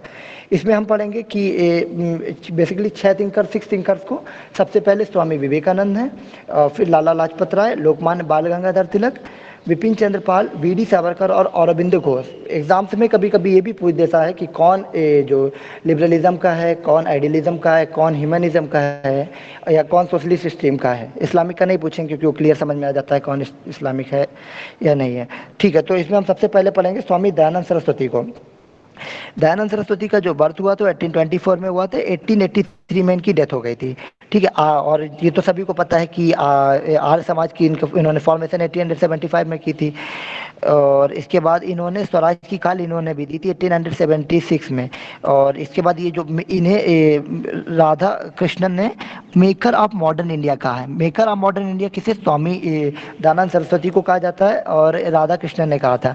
ठीक है, इनका जो ओरिजिन था वो मूलशंकर तिवारी था, और बर्थ प्लेस जो था इनका टंकारा था। ठीक है, गुजरात में। फिर ये जो एक फेमस ये श्लोक टाइप में लिखा हुआ है वो यद ओ परम तुन नाशु, ये श्लोक इन्होंने दिया था। तो मुझे नहीं लगता इस टाइप का श्लोक आएगा, लेकिन इन्होंने दिया था। ये एक बेसिक नॉलेज के लिए हम पढ़ सकते हैं। इसके बाद मदर फादर का नाम दिया वही चीज़ है, और ये घर से 1846 में भाग गए थे, मतलब छोड़ के चले गए थे, भाग गए इन द सेंस, और वो विराजानंद दंडीशा के फॉलोअर बन गए थे, या मतलब पूछा जा सकता है इनके जो गुरु कौन थे, वो विराजानंद दंडीशा थे। और इसके बाद कुरान में ये बिलीव नहीं करते थे, और उन्होंने जैनिज्म और बुद्धिज्म को भी क्रिटिसाइज किया है। ठीक है, और इसके बाद महाराजा जोधपुर जो जसवंत सिंह सेकंड हुआ करते थे, वो स्वामी दयानंद सरस्वती के फॉलोअर थे। 30 अक्टूबर 1883 30 अक्टूबर 1883 को इनकी डेथ हो गई थी, और ये दीपावली का दिन था जब इनकी डेथ हुई थी। और इसके बाद आगे दिया है कि एक अमेरिकन स्पिरिचुअलिस्ट हुए हैं एंड्रू जैक्सन डेविड, उन्होंने इन्हें सन ऑफ गॉड कहा है। ठीक है, इन्होंने परोपकारिणी सभा की भी मतलब कि इन्होंने फॉर्मेशन किया है अजमेर में, और ये काउ प्रोटेक्शन जो आज भी हम देखते हैं कि कुछ स्टेट्स हैं जहाँ पे काउ प्रोटेक्शन मूवमेंट चल रहा है, गायों को बचाने के लिए चल रहा है। तो इसका मतलब कि स्टार्टिंग हम देख सकते हैं कि उस समय से होती थी, जब स्वामी दयानंद सरस्वती के टाइम पे ही ये काउ प्रोटेक्शन मूवमेंट था। ठीक है, आगे हम पढ़ेंगे उन्होंने ये जो बताया कि राजा है और जो प्रजा है उनको मिलकर कि 3 काउंसिल की स्थापना करनी चाहिए, जिसमें कि एक जो है पहला विद्यार्य सभा, धर्मार्य सभा और राजार्य सभा, ये 3 सभाओं की स्थापना करनी चाहिए। इसके बाद उन्हें he said that the king should appoint chiefs of different ranks to facilitate the village and administration, मतलब कि इस टाइप से होना चाहिए जैसे हमारे यहाँ नहीं होता है कि एक चीफ होता है, पहले गांव को हैंडल करता है, फिर गांव एक ब्लॉक के अंडर में आता है, फिर एक ब्लॉक जो है तहसील में एक तहसील में कुछ ब्लॉक होते हैं, फिर उस तरीके से बढ़ते चले जाते हैं, लाइक से लेके सेंटर तक हम फिर पूरी तरीके से जाते हैं। इस तरीके का एडमिनिस्ट्रेटिव सिस्टम होना चाहिए। तो इसकी बात इन्होंने उस टाइम पे की थी अपने टाइम में। और इन्हें फादर ऑफ इंडियन अनरेस्ट जो कहा था, ये इंपॉर्टेंट है, ये आ सकता है किसी भी सेंट्रल यूनिवर्सिटी के एंट्रेंस में पूछा जा सकता है कि जो स्वामी दयानंद सरस्वती थे इन्हें फादर ऑफ इंडियन किसने कहा था, तो ये वैलेंटाइन चिरोल ने कहा था। इसके बाद हम जो दूसरा इसमें पढ़ेंगे वो लाला लाजपत राय हैं। इनका भी वही चीज़ देखना है कि शेरे पंजाब और पंजाब केसरी इनको कहते थे। 1865 में इनका बर्थ हुआ था, और 1928 में जब ये साइमन कमीशन का विरोध कर रहे थे तो लाठियों से पीट पीट कर इनकी हत्या कर दी गई थी। मतलब कि ब्रिटिश हुकूमत के विरोध में ये साइमन कमीशन जो आया था उसका विरोध कर रहे थे, उसमें इनकी पीट पीट के हत्या कर दी गई थी। इसके बाद इन्होंने जो आर्य समाज की सपोर्ट किया है, और स्वराज जो स्वामी दयानंद सरस्वती स्वराज की मांग कर रहे थे उसका भी इन्होंने सपोर्ट किया है। इन्होंने फोकस किया है इकोनॉमिक एक्सप्लोइटेशन, मतलब जो कंट्री जो का एक इकोनॉमिक एक्सप्लोइटेशन हो रहा था इस पे फोकस इन्होंने भी किया है। और वो होम रूल लीग के मतलब जैसा कि मैंने ऊपर ही हम लोग 2 लाइन पहले पढ़े कि स्वामी दयानंद सरस्वती का जो स्वराज था उसका इन्होंने सपोर्ट किया, तो होम रूल लीग भी वही एक तरीके से बात होती है। तो होम रूल और या सेल्फ गवर्नमेंट का इन्होंने सपोर्ट किया है। ठीक है, आगे यही सब लिखा हुआ है। इन्होंने फॉरेन जो चीज़ें थी उसका विरोध किया है। मतलब जाहिर सी बात है, जब कोई स्वराज पे फोकस करेगा तो जो विदेश की चीज़ें होंगी उनको हटाने की कोशिश करेगा। फिर आगे दिया है इन्होंने ये थोड़ा सा मिस्टेक हो गया है, मनुस्मृति मॉडल है उसको रिजेक्ट किया है, जो कि स्वामी दयानंद सरस्वती के द्वारा ऑप्ट किया गया था। आगे है he said capital capitalism as well as socialism is unacceptable for Indians. इन्होंने कहा कि कैपिटलिज्म और सोशलिज्म जो दोनों हैं वो इंडिया के लिए मतलब कि एक्सेप्टेबल नहीं है, ठीक है। आगे ये जो पंजाब नेशनल बैंक से रिलेटेड कुछ एक्टिविटीज रही हैं और लक्ष्मी इंश्योरेंस कंपनी से उसकी मतलब ये रिलेटेड रहे हैं। जाहिर सी बात है, अगर कॉमन सेंस की बात है, अगर पंजाब नेशनल बैंक की एक्टिविटीज से पूछ दिया जाए कि कौन सा जो थिंक कर रहा है वो पंजाब नेशनल बैंक की एक्टिविटीज से रिलेटेड रहा है, तो ये तो क्लियर सी बात है कि पंजाब नेशनल बैंक से पंजाब का ही कोई होगा। तो आप सकते हैं मतलब इसे भी ध्यान दे सकते हैं। आगे फिर इनके फादर और मदर के बारे में बताया गया है, प्राइमरी एजुकेशन कहाँ से हुई है और हायर एजुकेशन इसके बारे में बताया गया है। और इसके बाद ये लाहौर में गए थे वो प्रैक्टिस करने के लिए, वो जो लॉ की 1892 में गए थे। ये बार काउंसिल ऑफ हिसार की जो फॉर्मेशन हुआ था वो 86 में हुआ था। और इसके बाद 1914 में इन्होंने लॉ प्रैक्टिस को छोड़ दी और फ्रीडम फाइटर बन गए। और ये ब्रिटेन में 1914 में गए थे 1914 में, और 1917 में यूएसए गए थे, ठीक है। इन्होंने इंडियन होम रूल लीग की स्थापना में इनका रोल था। और जो कि कौन सी इंडियन होम रूल लीग की स्थापना जो वहाँ हुई थी न्यूयॉर्क में 1917 में, वो उसमें इनका रोल था। और एक इम्पॉर्टेंट ये सर्वेंट ऑफ इंडिया सोसाइटी स्थापना में इनका भी रोल था, ठीक है। आगे में जैसा कि मैंने पहले बताया, लास्ट में लिखा है on 30 October 1928 he was assaulted by the Britishers during A protest against Simon commission and did not recover again and died on 17 नवंबर 1928। कुछ थोड़ा सा, हाँ ठीक है, 17 नवंबर 1928 को इनकी डेथ हो गई थी, ठीक है। मैं आपको बता रहा हूँ कि जो मेरे नोट्स हैं ये मैंने ओपी गावा की बुक को रेफर किया था, और इसके साथ साथ मैंने विकिपीडिया का मैटर भी इसमें लिखा था, तो उसे मिलाकर मैंने ये नोट्स बनाए हैं। आप लोग विकिपीडिया पे जाएंगे, सब इन बारे में अगर डालेंगे तो काफ़ी चीज़ें ऐसी मिलेंगी जो मेरे नोट्स में वहाँ की होंगी, और ओपी गावा को पढ़ेंगे तो वहाँ की भी चीज़ें मिलेंगी, ठीक है। तो हम इसी में तीसरे जो थिंकर के बारे में पढ़ेंगे वो लोकमान्य बाल गंगाधर तिलक हैं। बाल गंगाधर तिलक 1856 में इनका बर्थ हुआ था और 1920 में इनकी डेथ हुई थी। और इनकी जो वाइफ थी वो सत्यभामाबाई तिलक थी, और चिल्ड्रन जो थे वो श्रीधर बलवंत तिलक थे, और रामा भाव बलवंत तिलक थे, और विश्वनाथ बलवंत तिलक थे, ठीक है। ये भी जो थे स्वराज के सपोर्टर थे। और 1871 में इनका जो ये शादी हुई थी, और बीए की डिग्री इन्होंने डेक्कन कॉलेज ऑफ पुणे वहाँ से 1877 में कंप्लीट की थी। एलएलबी 1879 में कंप्लीट हुआ था इनका। और इन्होंने new English school for secondary education की फॉर्मेशन जो था वो उसे किया था 1880 में, ठीक है। डेक्कन इंडियन एजुकेशन सोसाइटी, ये इंपॉर्टेंट है कि पूछा जाता है कि डेक्कन एजुकेशन सोसाइटी का फॉर्मेशन जो था वो कब हुआ था और किसने किया था, तो इन्होंने किया था 1884 में। और 1885 में इन्होंने फर्ग्यूसन कॉलेज की फॉर्मेशन मतलब इस्टेब्लिश किया था। इन्हें जो है the father of Indian unrest के नाम से भी जाना जाता है। ये सॉरी, मैंने पीछे भी पढ़ा था इंडियन, इसमें कुछ गलती हुई है, मैं आपको ग्रुप में क्लियर कर दूंगा, क्योंकि मैंने पीछे कुछ बताया था कि फादर ऑफ इंडियन अनरेस्ट किसी और को भी कहा गया है। मैं क्लियर करके ग्रुप में बता दूंगा, ठीक है। इन्होंने कांग्रेस 1890 में ज्वाइन किया था, और इन्हें सेडिशन में 3 बार बुक किया गया था, 1897, 1909 और 1916 में। और इन्होंने all India home rule league की इस फॉर्मेशन जो कि एनी बेसेंट ने किया था उसमें हेल्प की थी। और 1894 में इन्होंने गणेशा नामक जो उत्सव होता था उसमें मतलब कि in 1894 Tilak transformed the household worship of Ganesha, तो उसमें भी पार्टिसिपेट किया था। ये मतलब कि इस चीज़ को सपोर्ट करते थे। 1895 में इन्होंने Shri Shivaji fund committee for celebration of Shiv Jayanti के लिए शिव जयंती के सेलिब्रेशन के लिए शिवाजी फंड कमेटी का फॉर्मेशन 1895 में किया था, ठीक है। एक इनके ऊपर फिल्म बनी हुई है, मूवी बनी हुई है जो 2015 में रिलीज हुई थी, वो लोकमान्य एक युग पुरुष, वो मूवी है, आप लोग देख सकते हैं फ्री में, लेकिन एंट्रेंस के बाद, ठीक है। विपिन चंद्र पाल जो हमारे अगले थिंकर होंगे आइडियलिज्म में, तो विपिन चंद्र पाल का जो जन्म हुआ था वो 1858 में हुआ था, और उनकी डेथ 1932 में हुई थी। और पार्टीशन ऑफ बंगाल था उसके बिल्कुल अगेंस्ट में थे। उनके फादर का जो नाम था वो रामचंद्र पाल था, और मदर जो थी उनकी नारायणी देवी थी, ठीक है।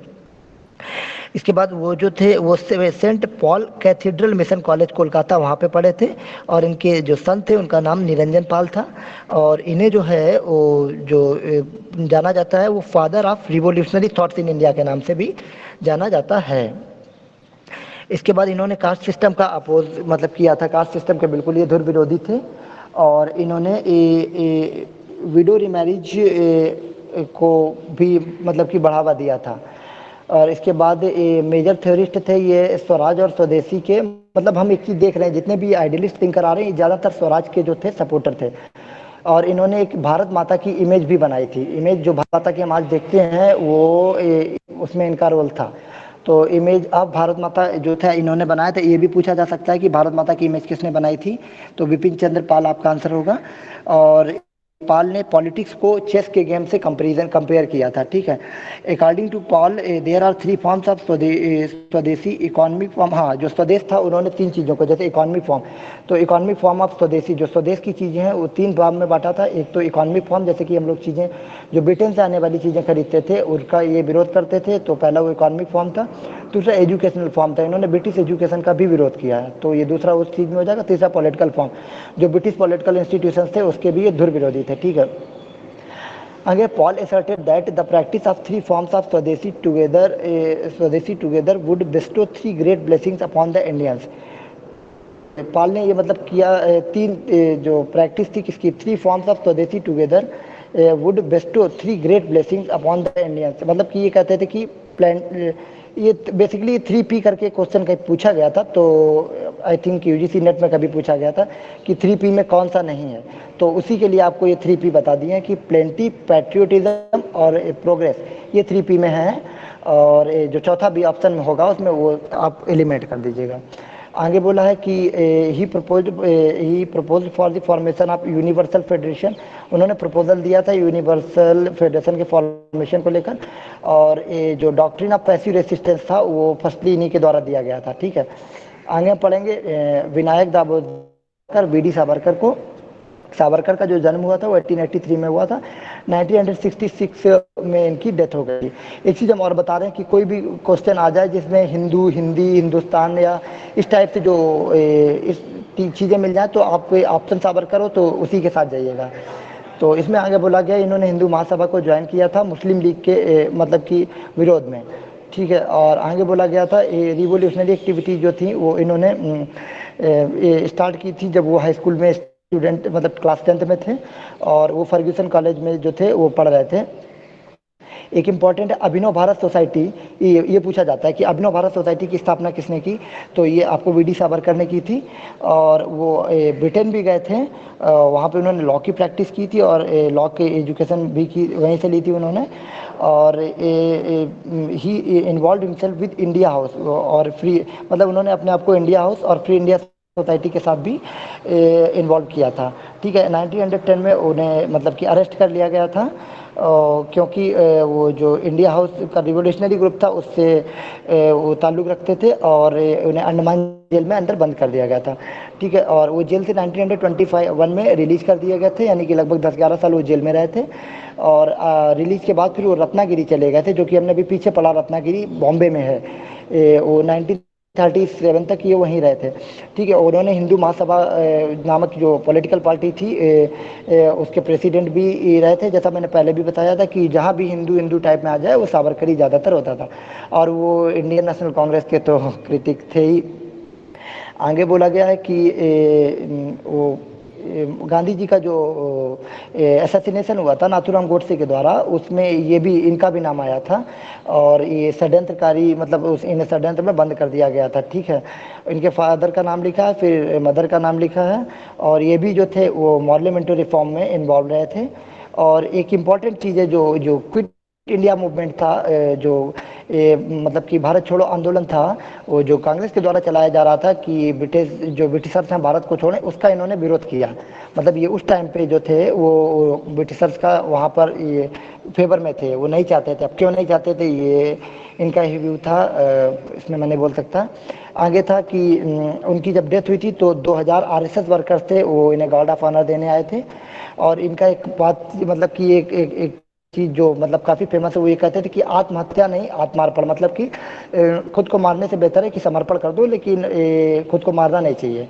और उन्होंने इजराइल जो था उसके फॉर्मेशन का सपोर्ट किया था, और वो he was against Muslims, Muslims के वो अपोज में थे। जैसा कि मैंने पीछे बताया कि हिंदूवादी टाइप के ये थे, तो मुस्लिम का तो विरोध करेंगे ही जो जब हिंदूवादी थे। और आगे इन्होंने क्रिटिसाइज किया है गांधी को भी, क्योंकि वो गांधी जो थे मुस्लिम्स की चिंता करते थे, बस इसलिए इन्होंने गांधी को भी क्रिटिसाइज किया था। ठीक है, ये भी स्वराज से लिंक थे, हिंदुत्व से लिंक थे। ठीक है, और आगे ही said that Hinduism that Hindustan only Hindus our nation, मतलब कि इनका ये कहना था कि हिंदुस्तान जो है केवल हिंदुओं के लिए है।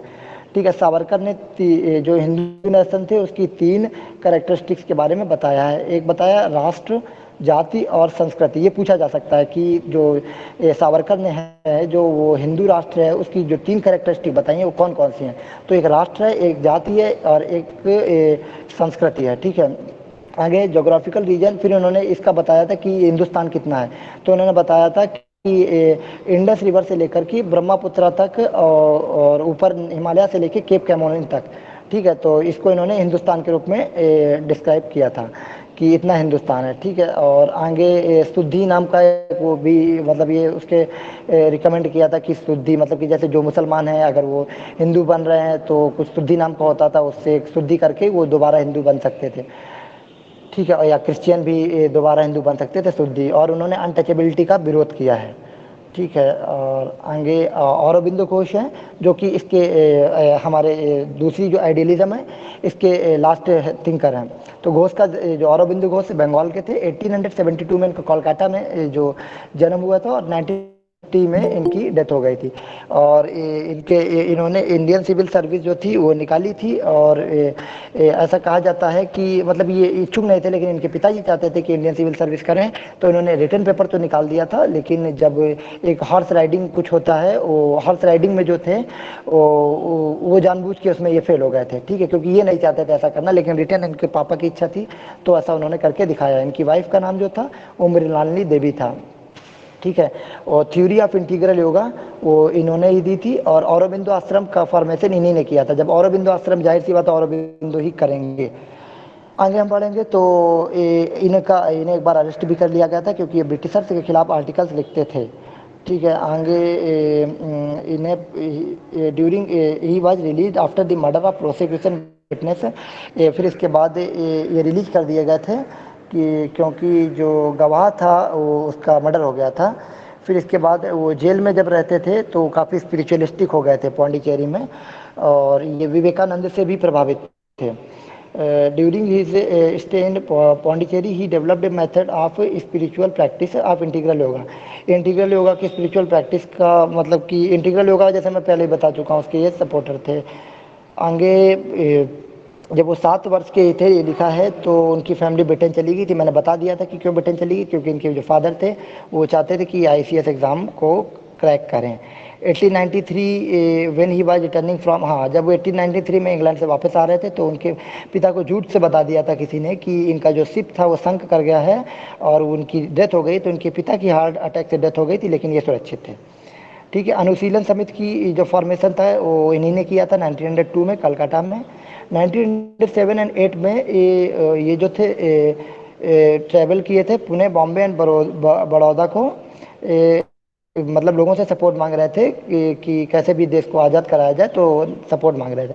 और इसके बाद ये 1908 में अगेन अरेस्ट कर लिया गया। इस बार ये अलीपुर बॉम्ब केस में अरेस्ट किए गए थे। ठीक है, after coming from the prison he started 2 new publications, Karmayogin in England and Dharmasabha in Bengali. ठीक है, मतलब जेल से आने के बाद इन्होंने 2 नए पब्लिकेशन कर्मयोगिन और धर्मसभा बंगाली भाषा में मतलब स्टार्ट किए।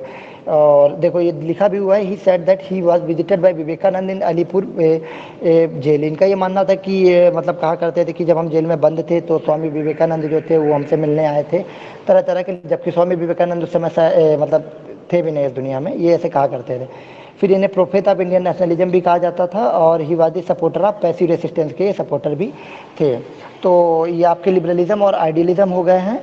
अब हम मूव करेंगे ह्यूमनिज्म की तरफ। तो तीसरा जो ह्यूमनिज्म पढ़ेंगे हम।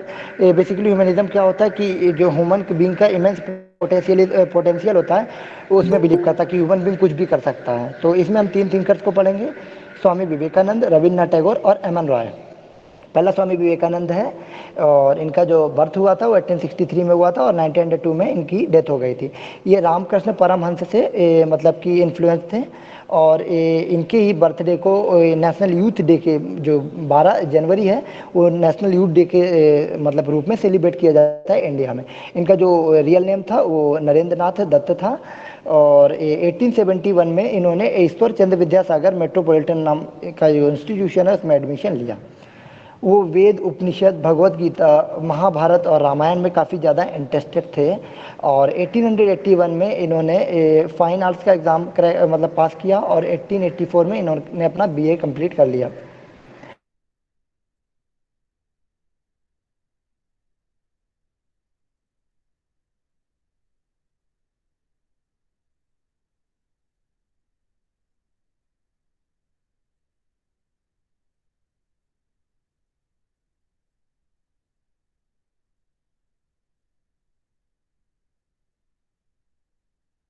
और इन 1880 ही ज्वाइंट केशव चंद्र सेन से नौ विधान, केशव चंद्र सेन का जो नौ विधान था उसे इन्होंने 1880 में ज्वाइन किया। 1881 से 1884 तक वो जो मेंबर थे वो मेंबर ऑफ, एक मिनट रुकना, he was also the member of,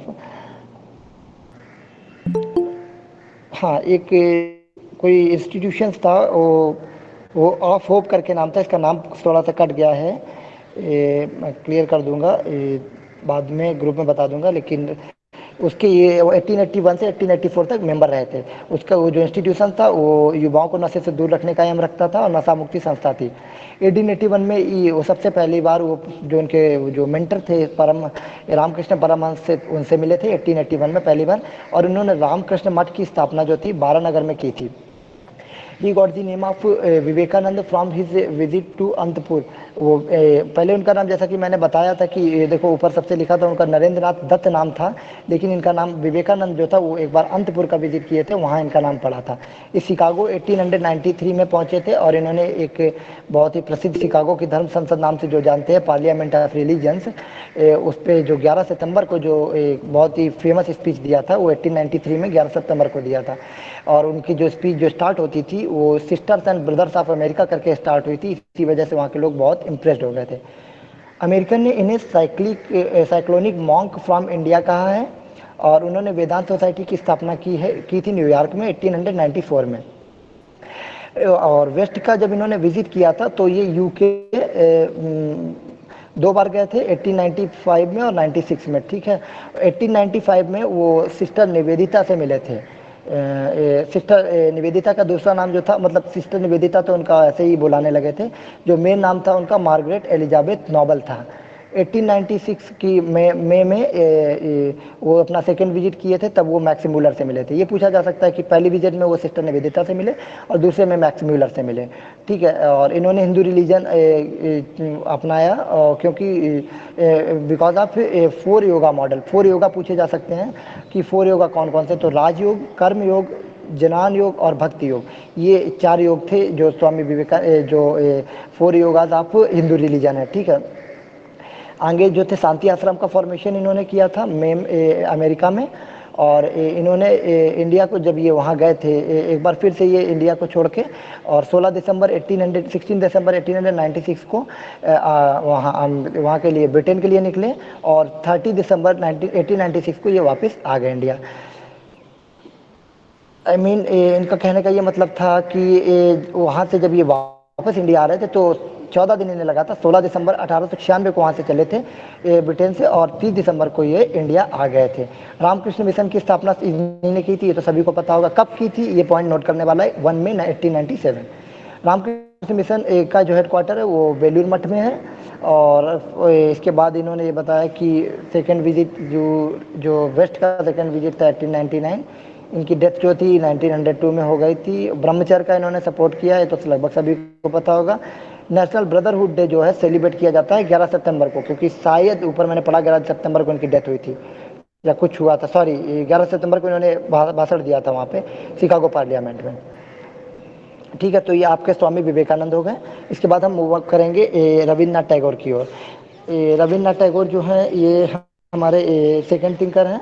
इस ह्यूमनिस्ट में इनका जो बर्थ हुआ था वो 1861 में हुआ था और डेथ 1941 में हुआ था। विश्व भारती की जो फॉर्मेशन किया था वो स्वामी विवेकानंद ने किया था। ये विश्व भारती वाला क्वेश्चन लास्ट ईयर डीयू का जो एंट्रेंस एग्जाम आया था उसमें पूछा गया था कि विश्व भारती की स्थापना किसने की। आप लोग डीयू का लास्ट ईयर का एंट्रेंस एग्जाम वाला पेपर उठा के देखिएगा, उसमें मिलेगा। और आफ्टर ही उपनयन Tagore has Tagore and his father left. उपनयन के बाद इन्होंने और इनके फादर ने कोलकाता को 1873 में छोड़ दिया और भारत को पूरे भारत का भ्रमण करने के लिए। ठीक है, 1893 में ये he become first non European to Nobel, मतलब कि 1903 में 1913 में ये पहले नॉन यूरोपियन बने जिन्होंने नोबेल प्राइज लिटरेचर में जीता था। ठीक है, the original name of Tagore, Tagore का जो ओरिजिनल सर नेम था वो था कुसारी।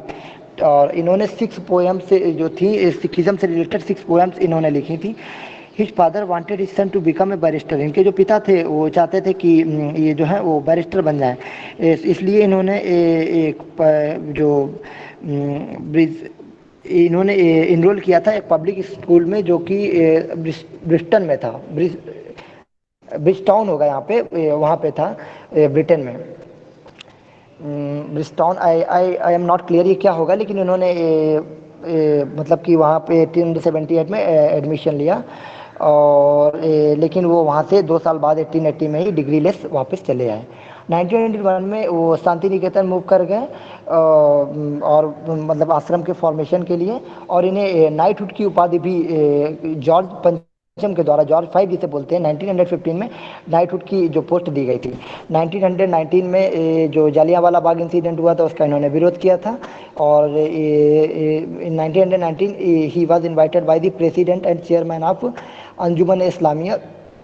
अंजुमन इस्लामिया जो था उसके जो प्रेसिडेंट थे उसके द्वारा ये 1919 में इनवाइट किए गए थे।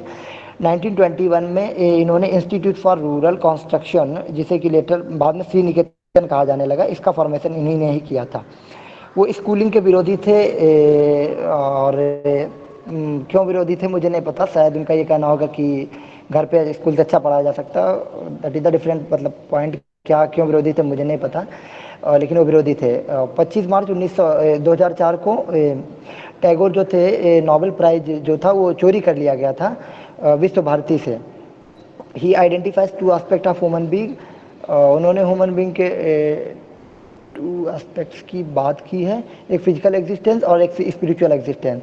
इसके बाद उन्होंने थ्योरी ऑफ सिंथेटिक यूनिवर्सलिज्म दी है। पूछा जा सकता है कि थ्योरी ऑफ सिंथेटिक यूनिवर्सलिज्म किसने दी, तो ये जो दी थी वो आपके रविन्द्रनाथ टैगोर ने ही दी थी। ठीक है, और ये आखिरी में इनका कोट है, ये लोग आप लोग पढ़ लीजिएगा जब मैं शेयर कर दूंगा। तीसरे जो थिंकर हैं ह्यूमनिस्ट के, तीसरे और लास्ट वो एमन रॉय हैं। एमन रॉय का जो मतलब कि बर्थ हुआ था वो 1887 में हुआ था और 1954 में इनकी डेथ हो गई थी। इनका जो ओरिजिनल नेम था वो नरेंद्रनाथ भट्टाचार्य था। और पीछे हम पढ़ के आए कि नरेंद्रनाथ दत्त जो था वो स्वामी विवेकानंद का नाम था और नरेंद्रनाथ भट्टाचार्य इनका नाम था।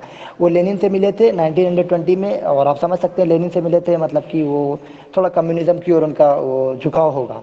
और आगे दिया he was expelled from communist international in 1929 में वो कम्युनिस्ट इंटरनेशनल के मेंबर थे, उससे एक्सपेल्ड कर दिए गए थे और 1930 में वो इंडिया वापस आ गए। एक इंटरेस्टिंग चीज़ ये थी, ये इतने रिवोल्यूशनरी थे कि ये विश्व के सारे देशों में जा कर के और लोगों से हथियार मांगा करते थे कि कैसे ब्रिटेन जो ब्रिटिशर थे उन्हें भारत से हटाया जाए, और हथियार की सप्लाई ये किया करते थे। इसकी खबर ब्रिटिशर्स को एक बार लग गई थी तो इन्हें जेल में डाल दिया गया था। आगे चल के ये कानपुर कॉन्स्पिरेसी केस में भी गिरफ्तार किए गए थे। और थ्योरी ऑफ साइंटिफिक ह्यूमनिज्म इन्होंने दी है। अक्सर लोगों को कंफ्यूज हो जाता है और साइंटिफिक ह्यूमनिज्म के साथ वो अरबिंदो घोष के साथ चले जाते हैं, लेकिन साइंटिफिक ह्यूमनिज्म की जो थ्योरी थी वो एम एन रॉय ने दी थी। फिर एक कोट है इनका, वो आप लोग देख लीजिएगा। आगे साइंटिफिक ह्यूमनिज्म, साइंटिफिक ह्यूमनिज्म क्या है, तो उन्होंने कहा था science can and should be to enhance human well being and, मतलब ह्यूमन के वेल बीइंग और ह्यूमन डिग्निटी को बढ़ाने के लिए साइंस को प्रयोग किया जा सकता है और इसे करना चाहिए। ठीक है, आगे लिखा हुआ है इन्होंने मैक्सिकन कम्युनिस्ट पार्टी का भी फॉर्मेशन किया था और कम्युनिस्ट पार्टी ऑफ इंडिया का भी फॉर्मेशन किया था। 1905 में इन्होंने मूवमेंट ज्वाइन किया था जो कि पार्टीशन ऑफ बंगाल हुआ था, बंगाल विभाजन जो 1905 में हुआ था उसके विरोध में, और जो मूवमेंट चल रहा था उसे ज्वाइन किया था। इसके बाद ये रसिया गए थे 1920 में। ये मैंने ऊपर लिखा हुआ एक पॉइंट छूट गया है कि हावड़ा कॉन्स्पिरेसी केस में ये अरेस्ट किए थे 1910 में। फिर इसके बाद ये रसिया गए थे 1920 में, वो फिर इसके बाद 1930 में रिटर्न हुए थे और जेल हुआ था इन्हें 1930 में। ये लिखा हुआ है कब इनके साथ क्या हुआ है, तो ये आप लोग याद कर लीजिएगा। और ये हमारे लास्ट थिंकर थे ह्यूमनिज्म के, और एम एन रॉय। अब हम लोग मूव करेंगे एक्सपोनेंट ऑफ इस्लामिक थॉट। तो इस्लामिक थॉट में हम जो पढ़ेंगे वो बेसिकली तीन थिंकर पढ़ेंगे। एक हम पढ़ेंगे सबसे पहले सर सैयद अहमद खां, दूसरा जो पढ़ेंगे मोहम्मद इकबाल, और तीसरा जो मोहम्मद अली जिन्ना। तो sir Syed Ahmad basically Islamist लोग कहते क्या था, इनका मानना क्या था? इनका ये कहना था कि जो मुस्लिम लोग थे उन्हें रिप्रेजेंटेशन नहीं दिया जाता था, और उनकी जो प्लाइट यानी दुर्दशा है उसके लिए जो जिम्मेदार हैं वो जो हाई कास्ट हिंदू हैं वो लोग जिम्मेदार हैं। ठीक है, तो सर सैयद अहमद खां है, इनका जो बर्थ हुआ था 1817 में हुआ था, 1898 में इनकी डेथ हो गई थी। और हाँ, एक चीज़ और है, ये जो ज़्यादातर इस्लामिक थिंकर होते थे वो स्टार्टिंग में जो थे वो सेकुलर हुआ करते थे। पहले उन्हें ऐसा नहीं लगता था कुछ है, लेकिन बाद में जाते जाते वो एक्सट्रीमिज्म से मतलब प्रभावित हो गए, और वो जो थे वो एकदम से मतलब उनका जो नज़रिया बदल गया और वो इस्लामिस्ट थिंकर हो गए। फिर इसके बाद इन्होंने कुरान को रीइंटरप्रेट करने का मतलब की कोशिश किया है, और इन्होंने साइंटिफिक सोसाइटी की स्थापना की थी अलीगढ़ में 1864 में। और एक जर्नल था इनका जो काफ़ी फेमस हुआ था 1870 में इन्होंने स्टार्ट किया था, तहजीबुल अखलाक, वो इन्हीं का जर्नल था। और इसके बाद 1877 में इन्होंने मोहम्मदन एंग्लो ओरिएंटल कॉलेज की फॉर्मेशन किया था अलीगढ़ में। ठीक है, और इसके बाद यही आपकी 1920 में एएमयू जो अलीगढ़ मुस्लिम यूनिवर्सिटी है, आप लोगों में से कई लोगों ने उसके एंट्रेंस के लिए भी अप्लाई किया होगा या करेंगे जब फॉर्म आएंगे, तो ये वही थी। इसके फॉर्मेशन जो था नाम 1920 में चेंज हुआ, और इसका जो ओरिजिनल फॉर्मेशन हुआ वो 1877 में हुआ था मोहम्मद एंग्लो ओरिएंटल कॉलेज के नेम से। आगे है आपको फैक्ट, 1838 में उन्होंने ईस्ट इंडिया कंपनी में जॉब स्टार्ट की। 1859 में इन्होंने गुलशन स्कूल ऑफ मुरादाबाद का फॉर्मेशन किया था, गुलशन स्कूल ऑफ मुरादाबाद। 1863 में इन्होंने विक्टोरिया स्कूल ऑफ गाजीपुर का फॉर्मेशन किया था, और उन्हें आरिफ जंग के टाइटल से मतलब कि बहादुर शाह जफर ने नवाजा था। तो ये पूछा जाता है कि आरिफ जंग का टाइटल किसे मिला था, या आरिफ जंग के टाइटल से Mohammed Ali Jinnah I am sorry sir Syed Ahmad Khan को किसने नवाजा था? तो ये जो थे बहादुर शाह जफर थे। ठीक है, 1857 की जो म्यूटिनी थी तो उसमें इन्होंने ब्रिटिश गवर्नमेंट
इम्मात के नाम से जाना जाता है।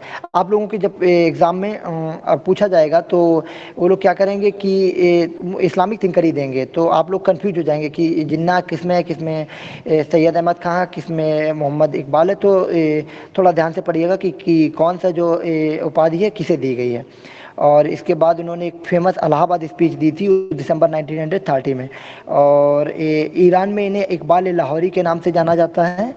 और पाकिस्तान जो है इनका बर्थडे पाकिस्तान में काफ़ी सेलिब्रेट किया जाता है। ये पॉइंट कहाँ लिखा मैंने नहीं दिख रहा है, लेकिन मैं बता रहा हूँ। और वो शायद नेशनल हॉलीडे भी है पाकिस्तान में। और इनकी एक फेमस बुक है the reconstruction of religious thought in Islam. ये भी शायद लास्ट टाइम डीयू में आई थी एंट्रेंस में, तो वो इन्हीं की बुक है। और आगे इन्हें जो he was called the poet of east by Yasin जई जो थे उनके द्वारा इन्हें पोएट ऑफ द ईस्ट भी कहा गया था। ठीक है, और ये मुस्लिम लीग के प्रेसिडेंट पे 1930 में बने थे। ठीक है, इसके बाद मोहम्मद अली जिन्ना जो थर्ड थिंकर हैं, वो मोहम्मद अली जिन्ना है। जिन्ना ही प्लेड हिस्टोरिकल, ये तो सभी को पता है कि पार्टीशन में इनका बहुत बड़ा रोल था। वो इंग्लैंड के पढ़े हुए थे और इंग्लैंड से पढ़ के वो 1896 में इंडिया में वापस आ गए थे। ठीक है, ये प्राइमरी जैसा कि मैं पहले बता चुका हूँ, ज़्यादातर जो इस्लामिक थिंकर थे वो प्राइमरीली जो थे सेकुलर थे, बाद में वो जो थे एकदम वो बन गए थे, मतलब कि इस्लामिस्ट हो गए थे। और इन्होंने टू नेशन थ्योरी में इनका भी रोल है। ये थोड़ा सा कंट्रोवर्शियल क्वेश्चन है, कहीं कहीं दे देता है टू नेशन थ्योरी इन्होंने दी थी, और कहीं कहीं सर सैयद अहमद खां का भी नाम आता है। मैं भी नहीं श्योर है कि इसमें क्या होना चाहिए, लेकिन अगर दोनों ऑप्शन में आ जाए तो मेरा तो ये मानना है कि आपको मोहम्मद अली जिन्ना के साथ जाना चाहिए। और इसके बाद इन्हीं के बारे में और दिया है कि उन्हें कायदे आजम और बाबा एक कौम के नाम से भी जाना जाता है। और कांग्रेस से इन्होंने 1920 में रिज़ाइन कर दिया था, और एक कोट दिया हुआ है इनका, तो वो भी आप लोग कवर कर लीजिएगा। और 20 ईयर की एज में 1896 में इन्होंने मतलब कि लॉ की प्रैक्टिस स्टार्ट कर दी थी। तो यही सब दिया हुआ है। और आगे इस्लामिस्ट सोशलिस्ट थिंकर पढ़ेंगे हम, उसके भी नोट्स से मैं आपसे शेयर कर दूंगा। सोशलिस्ट थिंकर में हम जो पढ़ेंगे, सोशलिस्ट और फेमिनिस्ट मैंने एक ही पीडीएफ बनाई है, लेकिन थिंकर्स अलग अलग हैं। जो सोशलिस्ट थिंकर है उसमें हम नरेंद्र देव और लोकमान्य जयप्रकाश नारायण और राम मनोहर लोहिया को पढ़ेंगे। और फेमिनिस्ट में भी हम पंडिता रमाबाई को पढ़ेंगे। तो नोट्स मैं आप लोगों को शेयर कर दूंगा, और आप लोग पढ़ लीजिएगा, कवर कर लीजिएगा, क्योंकि मैं जो आपको आगे पॉइंट बताऊंगा वही बताऊंगा जो नोट्स में ऑलरेडी हैं। ठीक है, और इसके बाद क्रिटिक्स ऑफ कास्ट सिस्टम में हम महात्मा ज्योतिबा फूले को पढ़ेंगे, अंबेडकर को पढ़ेंगे, और ईवी रामास्वामी नायकर जिन्हें पेरियार भी कहा जाता है उन्हें पढ़ेंगे। और बाद में दो मैंने अलग से नोट्स बना रखे हैं महात्मा गांधी और जवाहरलाल नेहरू के, वो नोट्स भी आप लोग कवर कर लीजिएगा। नोट्स मैं आप लोगों से शेयर कर दूंगा। ठीक है, तो इस तरीके से आपको इंडियन पॉलिटिकल थॉट पढ़ना है। मुझे नहीं लगता है कि आप मुझे मतलब जैसा कि मुझे लगता है कि आप लोगों ने पहले से ही सब कुछ पढ़ रखा हो।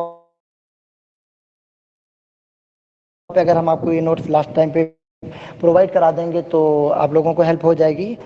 तो ये हम आप लोगों को व्हाट्सएप ग्रुप में शेयर कर देंगे। आप में से ऐसे कितने लोग हैं जो कि हमारे व्हाट्सएप ग्रुप में नहीं हैं, वो अपना नंबर कमेंट कर दें। अगर नंबर कमेंट करने में उन्हें डर लग रहा तो मैं अपना नंबर डाल दे रहा हूँ इसमें, आप लोग मुझे मैसेज कर दीजिएगा, मैं व्हाट्सएप ग्रुप में ऐड कर दूंगा। ठीक है,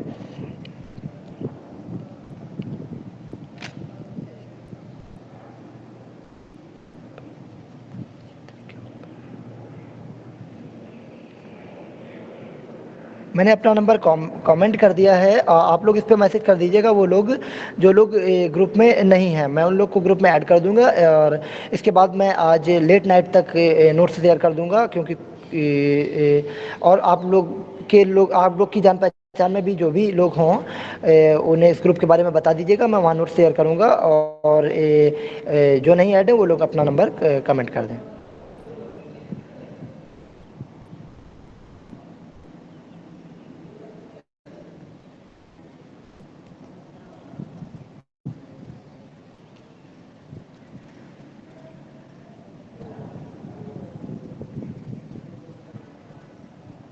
ठीक है, तो और किसी का कोई भी कैसा भी दिक्कत हो रहा हो तो क्लियर कर सकते हैं। कल हम लोग मॉडर्न हिस्ट्री का क्लास है शायद, उसे कवर करेंगे 4 से 6 के बीच में।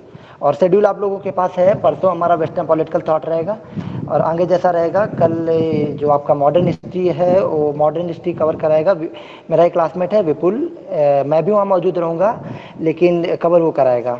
ठीक है, तो आप लोगों ने आई होप सभी ने अपना नंबर कमेंट कर दिया है। मैं 2-3 मिनट के लिए और होल्ड कर देता हूँ, जिसने नंबर अपना नहीं कमेंट किया वो भी अपना कमेंट कर दें, इसके बाद